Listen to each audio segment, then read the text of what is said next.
Welcome to the Smith and Rowland Show. Let's join our host, Alan Smith and Jeff Rowland. Welcome, ladies and gentlemen, to the Smith and Rowland podcast, where I get to the great pleasure, of introducing to you a man who absolutely is the most gifted individual that I've ever been around. He is a man of means. He is a man of reputation. He is a man of great intellect. But he couldn't be here today, so Alan Smith's going to take his place. That's right, because I have no means, no intellect, and I'm not all here today. So how you doing, Mr. Rowland? I'm doing good. How you doing today? I'm doing pretty good. How's farming Pretty life? good. Farming's better than politics. Is all the cows in the corral? Cows are now in the corral. They weren't just a little bit ago, but yes, they are now in the corral. Good. You ever watched this podcast, PBD? Well, apparently I did earlier, but it was my first introduction to it, and I know that seems odd to those in the podcast I still think world. I sent you some of those, but nonetheless, we have this lady. Her name is Lindy Lee. Lindy Lee. And she was on PBD podcast and episode 554. Yeah. And the title of it is, I Was Inside the Cult. That's revealing. Now think of that. Lindy Lee exposes the DNC cover-up, $1 billion scam, and Obama's third term. PBD podcast. And so this is the podcast that she actually came on Sean Ryan podcast first, I think, Jeff, when she kind of did her coming out. She was head, I think, of the DNC fundraising. Yeah. And she had, in which that's the major arm. Yeah. I mean, it's 98% the fundraisers and 2% the rest of the Democratic Party. Right. Yeah. So you got the fundraisers, and she was over that. She herself comes from a very, very, very wealthy family. And so they give, it's a family that gives money to different, charities and political streams. And just so happens that Lindy Lee has a sweet tooth for politics. And so she was a Democrat. She helped raise money for the Bidens, Obama. She was right there in the inner circle of all of these people. And she's now come out kind of being a whistleblower, if you will. And I think a lot of it's because it's all unraveling, Jeff. Yeah. The Democratic Party is unraveling. It's falling apart at the seams.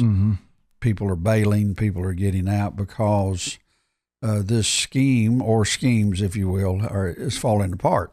And what tends to hold it all together is the money. Trump has now cut the money off from our government, or is in process of cutting off all of this funding, and we're now finding out what the deep state is us. Yeah. The deep state is the congregation of our country. We are our own deep state, but yes, basically that's right. Basically the whole entire federal government houses what we call the deep state. And a lot of people don't understand why Musk and Trump, through Musk, is doing all these audits and really cleaning up house. And it's because that is the deep state's playroom, playhouse, if you will.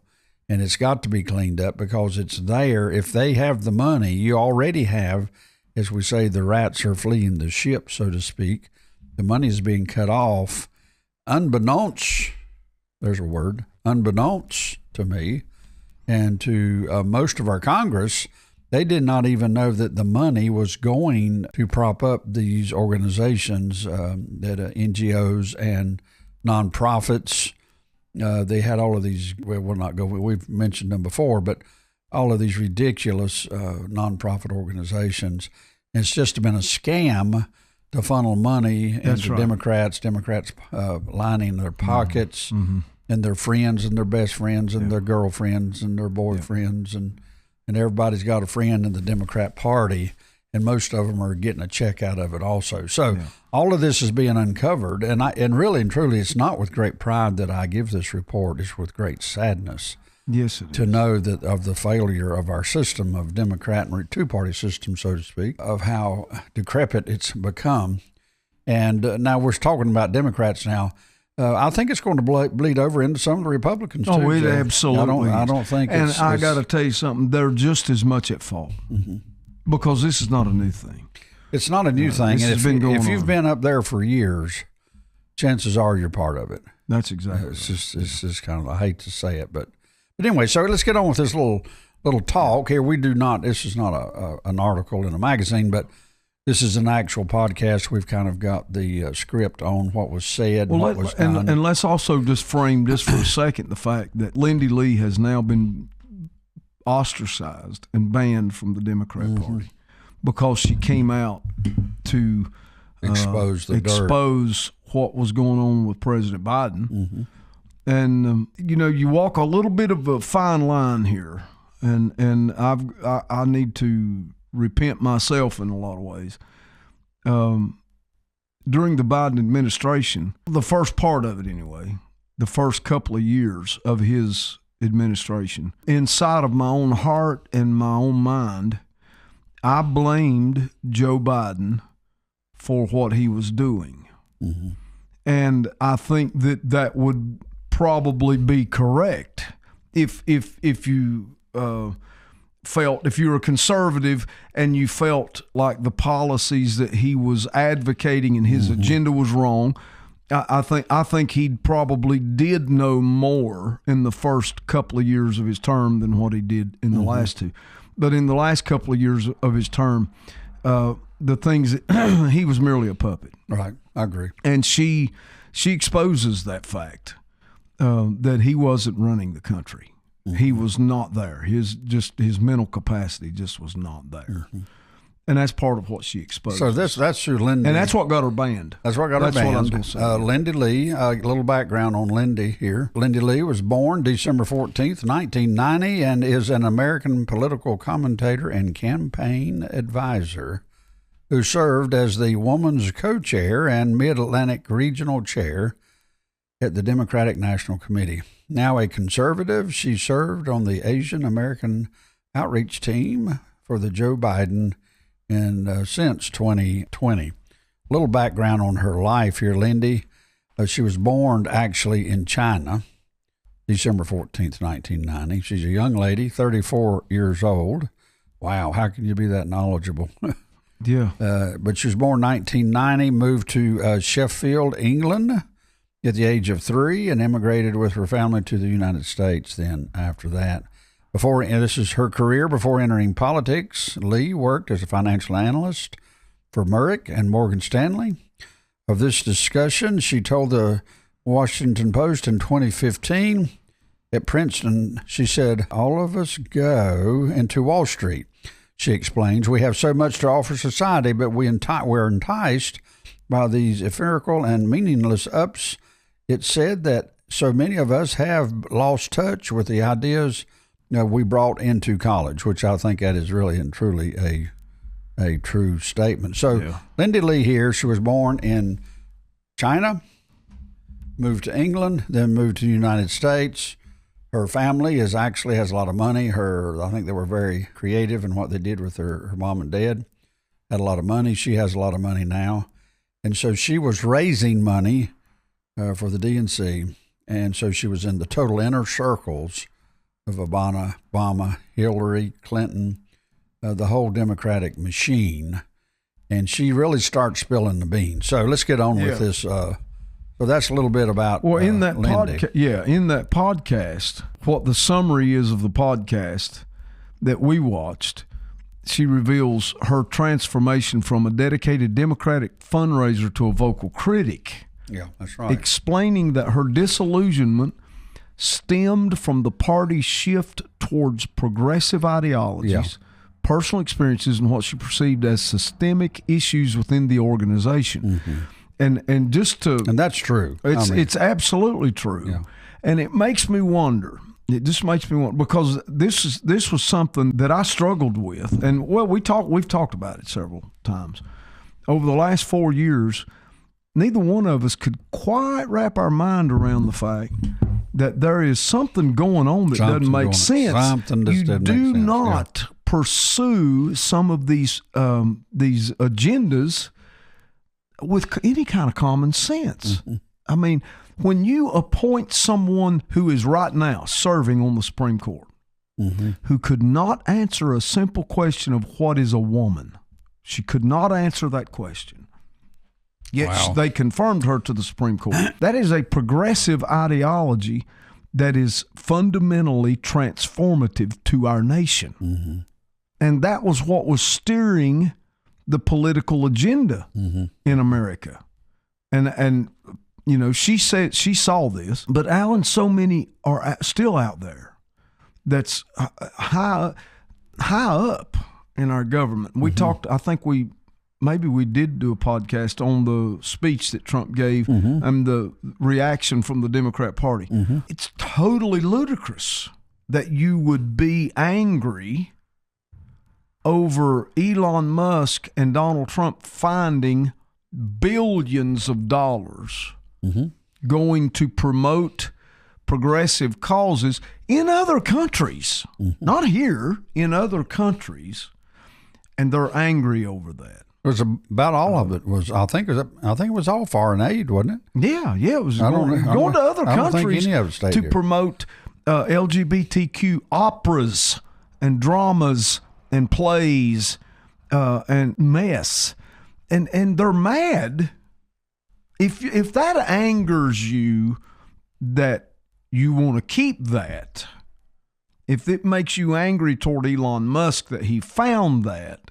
Something's wrong. Something's bad. Something's wrong. Something's wrong. The only thing that could be possibly wrong is as you follow the money, as everybody says. Somebody's guilty. Somebody's getting that money, or at least a great portion of it, and they don't want it to stop. And they don't want it to be found out. And that's what she points out. And so Lee goes on to say here, Lee exposes several behind-the-scene details about key Democrat figures, including President Biden, Vice President Kamala Harris, and key advisors like Anita Dunn, Steve Machete, Mike Dunlin. She discusses Biden's cognitive decline, the party's efforts to hide its mental state, and the power of dynamics within its administration. She also criticizes the party's spending practices, which we know, they bought all these Hollywood people to come in. Highlight how millions were spent on celebrity events and how internal communications often involve strategic messaging to control all of the narratives. The podcast delves into Lee's personal journey, which we're getting ready to read a little bit of, Jeff, including her experiences with birth control. I thought that was a enlightening thing. She said she kind of lost her mind, so to speak. Maybe that's a little harsh on what she said, but something of that nature. She was losing her faculties, taking birth control, street assaults, and the increasing ideological divide within the Democratic Party. She discusses her interactions with prominent politicians, her fundraising efforts, and her growing disenchantment with the party's direction. Lee also shares insights about other political figures like Gavin Newsom, Pete Buttigieg, and the behind-the-scenes of maneuvering during recent election cycles, ultimately positioning herself as a truth teller who is committed to exposing what she sees as, wow, look at that word, systematic corruption. That's premeditation at its key. I mean, at its height, of being of premeditated behaviors. Absolutely. So she is really I think this interview on PBD, and I'm not really sure what the name of his whole broadcast is. I'll find out before we're off the air. But her, and she went on to Ryan, who did I say? Sean Ryan. She was on Sean Ryan, and then she went on, of course, PBD to expose a lot of this Democratic behavior. There's just such irony in some of the things that I took away from the podcast that I listened to with her on there. And one such irony is that you have Democrats out there saying, well, Elon Musk wasn't elected to office. No one elected him to office. Well, neither was Anita Dunn, Steve Machete, and Mike Donilon. But according to what Lindy Lee is saying, and she would know, these are the figures that was running the nation. While Joe Biden was in such a cognitive state that he could not form sentences. He couldn't, and we saw that, and that everybody played it off, but we saw that he was incapacitated, mentally incapacitated.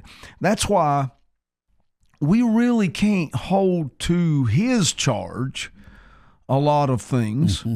A lot of things we can, because this trail of corruption leads all the way back to what Donald Trump said before.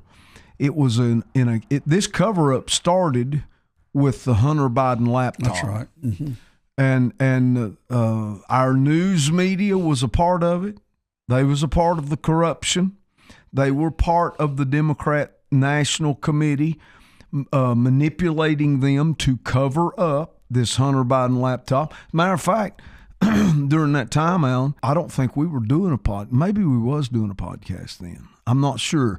But I know that shortly after the election, we was doing a podcast. Right. But my point is, had we have mentioned the Hunter Biden laptop, we would have been taken off YouTube. Oh, yeah. Censored.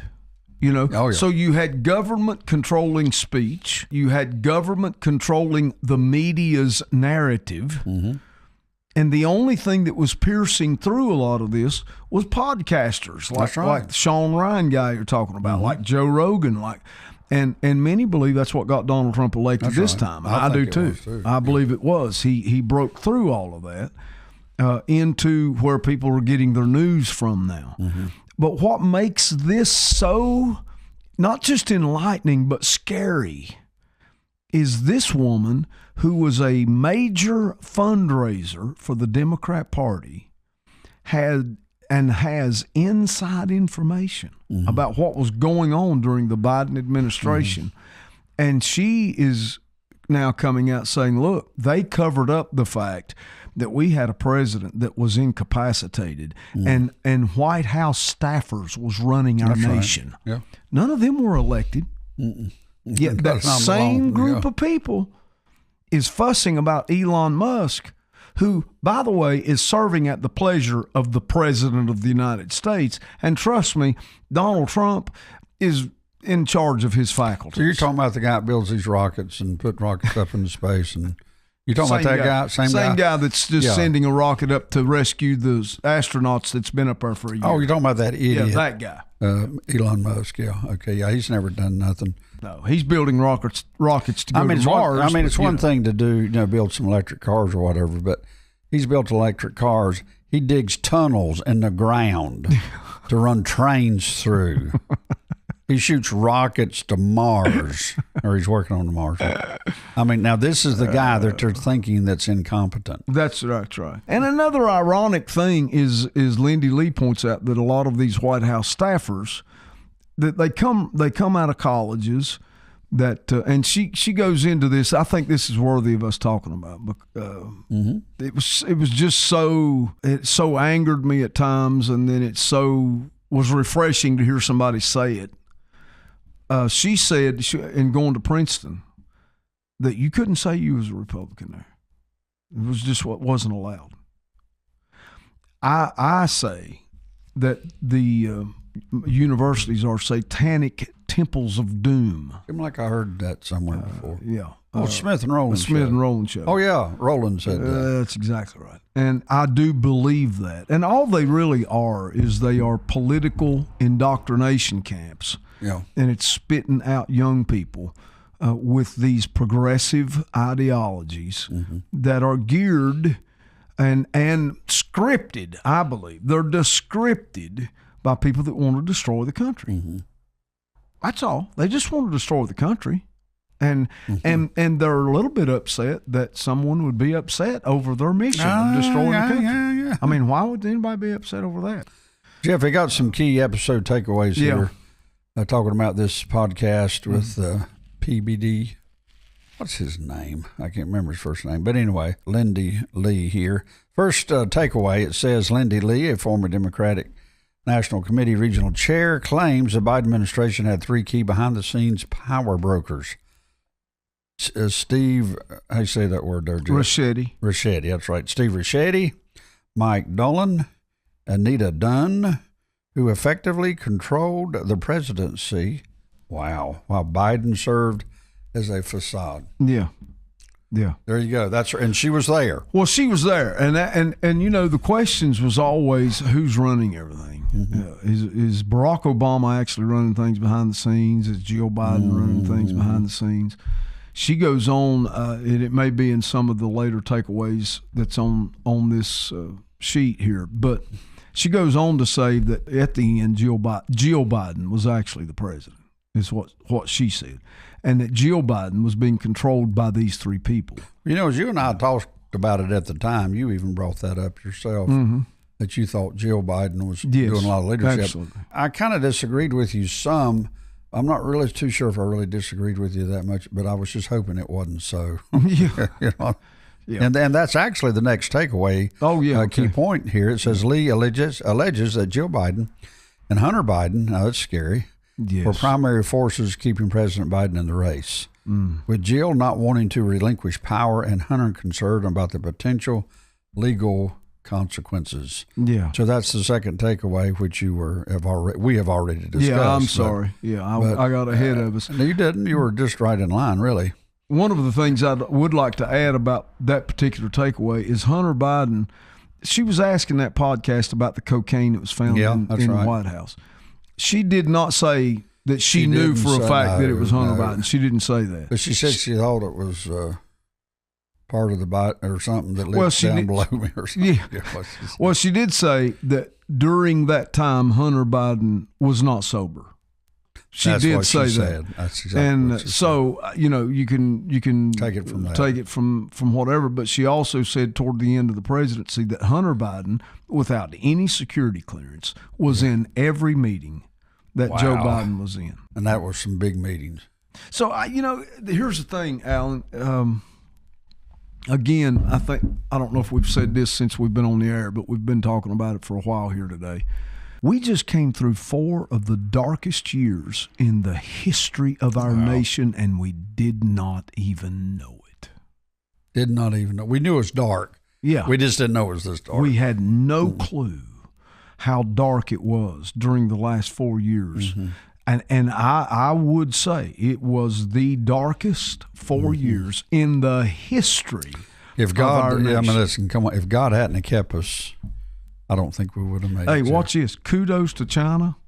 Kudos to Russia, because they could have probably have taken us and we would have been asleep the whole time. Yeah. And I don't know what held them back unless they just did not realize what the apparatus was like at that time. And well, I don't guess anybody would know if somebody like Lindy didn't really tell us. Somebody has to. Yeah. And I'll be honest with you, Jeff, I kind of believe her. Oh, she was very credible to me. Seems like a credible witness to me. Very credible to me. And if what she's saying is true, there's some people needs to go to jail. Actually, there's some people it needs to be worse than jail. Yeah, I agree.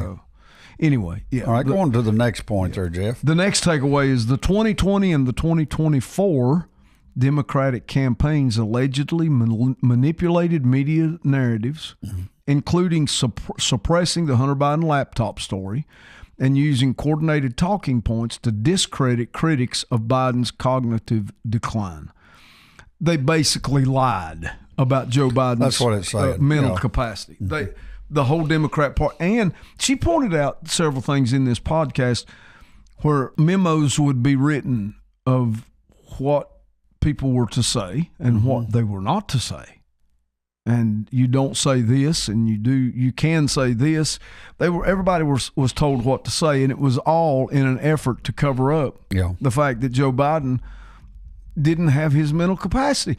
And Alan, this dates back to when he first became president. Oh my gosh. Hello, somebody? As we go on, major Democratic donors and influencers were paid significant amounts to promote the Biden-Harris campaign, with Lee estimating some influencers received hundreds of thousands of dollars annually. Like on an installment plan. Yeah. So all of those, and let me tell you something, Alan, it makes me sick on my stomach, all of the rampant text messages that you get, send $25. And you're talking to people that is living paycheck to paycheck. going to pay people like this. She pointed out Oprah Winfrey was paid $2 million to endorse Biden. To endorse Kamala Harris this last time. Kamala, yeah. I mean, it just goes on and on and on. It goes. Lee claims the Democratic Party spent donor money ineffectively, including millions on celebrity appearances and events, while not addressing substantive campaign issues. I mean, that's self-explanatory, Jeff. Yeah. It's just saying, I mean, they threw money at all of these top celebrities like that was going to. But I think we need to make an observation. I don't know that it got them a single vote. I think it hurt them. I think that the American public has had enough of Hollywood trying to tell them what to do. Ask me what I think of Hollywood. Okay, I'll play that game. What do you think of Hollywood, Mr. Smith? I can't believe you'd ask me something. I just can't believe in my. Well, I'll tell you this: I will not go to Hollywood. Go to Hollywood. I will not. This was interesting to me. The internal Democratic Party dynamics were marked by infighting, with figures like Gavin Newsom and Kamala Harris having a contentious relationship and Obama losing significant credibility. Well, the truth is, me and you both know, Obama, really and truly, Biden was Obama's third term. That's what she says. That's what she says. But you know what's interesting to me? I don't know if you've seen this or not, but you know Gavin Newsom started a podcast. No, I did not know that. One of his first guests. What's it called? Newsom's Newbies? I don't even know what it's called, but one of his first guests was Charlie Kirk. No way. Yes, Come on. And Charlie Kirk finally pinned him down and made him say that men should not be participating in women's sports. Did he say it? Yeah, he did. Now, the Democrat Party's mad at him. But he finally nailed him against the wall. What an idiot to have Charlie Kirk on your podcast if you're Gavin Newsom. Now, I don't know what he was trying to accomplish. Well, everybody says he's trying to get ready to run for president. He's trying to show that he's a little conservative. Well, what it is the Democrat Party, I think, is realizing, or at least some of them are realizing, just how out of touch they are with common sense Americans. Mm-hmm. And so I think they're trying to maybe make a turn. I would say that Newsom's more honest there than he was when he was for men. And Gavin Newsom knows he knows better than that. Anybody they know that they're stupid. I mean, it's just amazing to me that they think everybody else is going to be that stupid. And nonetheless, how stupid is it that if you're Gavin Newsom that you invite Charlie Kirk? I mean, Charlie Kirk's a whole lot smarter than Gavin Newsom ever dared to be. You're allotted 2 stupids in a podcast. Okay. You've already used them up. I've used them up, so I'll do it this way. Gavin Newsom's an idiot. I should have known it. He's just an idiot. You don't have Charlie Kirk on your podcast. What's he doing? It's not like he can win the Republican nomination. I mean, to have Charlie Kirk. It's not like he can out-talk Charlie Kirk. No, either. That's my point. I mean, that would be like me challenging Mike Tyson to a fight. That's just stupid. Oh, they did stupids 3 times. But nonetheless, you should have said you'd be an idiot. But I just seen the clip of Charlie Kirk on there pinning him down on that, and they played it everywhere. Did they really? But the Democrat Party is, they're a little bit mad at Gavin Newsom. Well, I'm proud of old Gav. Yeah, well, I'm proud of him for having Charlie Kirk, and Charlie Kirk did good. He was very respectful, but he sort of sliced Gavin Newsom up. Yeah. But Kamala Harris now, they say, is going to be running for governor in California. Lindy Lee points out that in order for her to do that, the lieutenant governor of California is a dear friend. Supposed to be one of her best friends. Right, isn't she? yeah. And so for Kamala Harris to even run, she's stabbing her friend in the back. Lindy Lee says that's who Kamala Harris is. Oh, yeah, she don't care about that. Yeah. So that's going on. One of the takeaways, Alan, that I think we need to just, if we can spend a minute on, I don't know how much time we got left, but listen to this. Lee's personal political transformation was influenced by multiple factors, including negative experiences with birth control and get this, assaults in Philadelphia. Mm-hmm. And she shared on this podcast a little bit about that. And watch this. And growing disillusionment with the Democrat Party's ideological shift. And that's an amen. And I think that needs to be, well, I want to say this. The Democrat Party's not what it used to be. No. The Democrat Party has so shifted that it doesn't even resemble what it used to be. For the elite and the rulers of that party to allow the progressives who are complete loony birds to take over their party shows a lack of leadership, a real lack of leadership. Well, Jeff, you've seen the last little commercials they've done about going to fight and and all this childish. Yeah, that's right. I had one I saw where this dude, he came out of the hippie movement. He was some type of medical doctor. He retired and he was singing for the Democrats. Yeah, right, yeah. Did you see that? Yeah, and they was up singing "This Little Light of Mine." This little light of mine. So embarrassing. I mean, somebody needs to tell somebody to pull their britches up. And they're showing somebody's showing their hind end. Yeah, I mean, listen, you don't take hymns of the faith and apply it to your LGBTQ. Well, they didn't know that. Stuff. They didn't know. They didn't know what book it come out of. Well, anyway, Roland, we're out of time today. Okay. I think our listeners, we would love for them to listen to Lindy Lee. Yeah, they need PBD to podcast. Yeah. Look it up. It'll be very, very enlightened. I think, Mr. Rowland and I think this is really and truly, it's not being handled that way. We believe this is one of the biggest stories so far I do. In 2025. Yeah, absolutely. And it's so big, I think it's almost going to be overlooked if we're not careful. Yeah. So anyway, we might even, if we get really froggy tomorrow, we could even come up with some of the good quotes that came out of this episode. Yeah. But we'll talk about it and see you tomorrow, Mr. Rowland. All right, say bye. Bye. Thank you for joining today's Smith and Rowland Show. You can check out our website at kingdompropheticsociety.org and our daily Unplugged podcast at smithandrowlandshow.podbean.com. You can also join us on Amazon, Apple, or Spotify.